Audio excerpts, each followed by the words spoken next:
आज के इस वीडियो में हम देखेंगे स्कैल्प के बारे में। स्कैल्प क्या होता है? सॉफ्ट टिश्यू होता है जो कवरिंग करता है किसको? स्कैल्प वॉल्ट को। ठीक है, इसका एक्सटेंशन देखते हैं तो एक्सटेंशन इमेजिन करो कि अपना हेड है, तो इंटीरियर साइड में जो स्कैल्प होता है ना, उसके जो है आईब्रो जो सुपरसीलियरी आर्चेस होते हैं वहाँ तक जाता है, क्योंकि पीछे साइड जाएंगे हम तो सुपीरियर नुक्कल लाइन तक जाता है, और लेटरल दोनों तरफ जो है सुपीरियर टेम्पोरल लाइन से अटैच्ड होता है। इतना समझ में आया?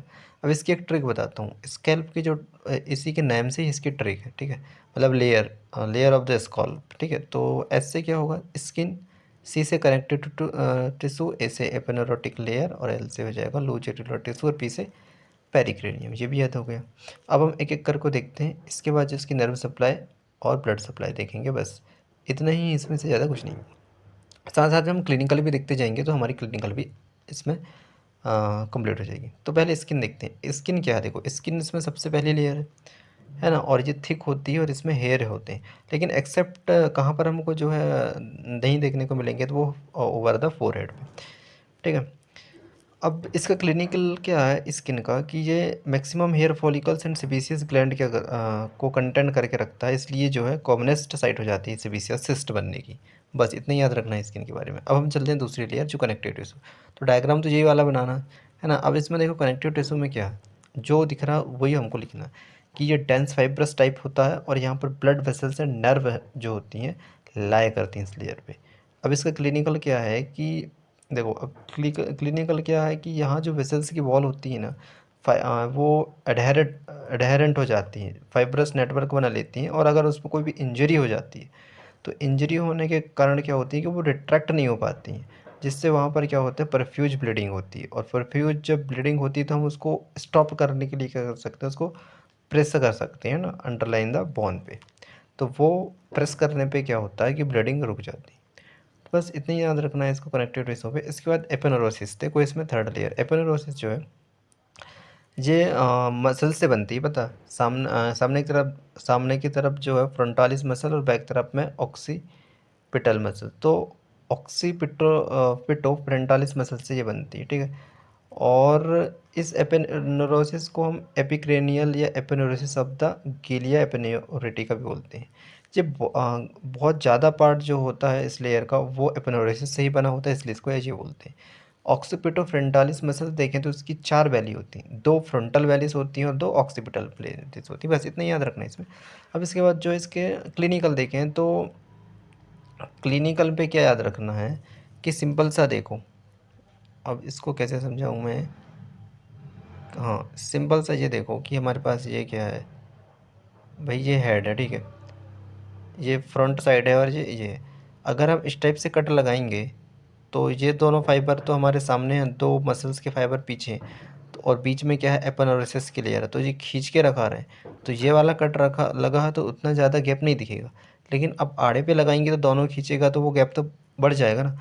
तो वही है इसका क्लिनिकल में क्या, कि aponeurosis is the under tension in the anteroposterior direction by the tone of occipitofrontalis muscles, so wound of scalp don't gap unless aponeurosis is cut transversely.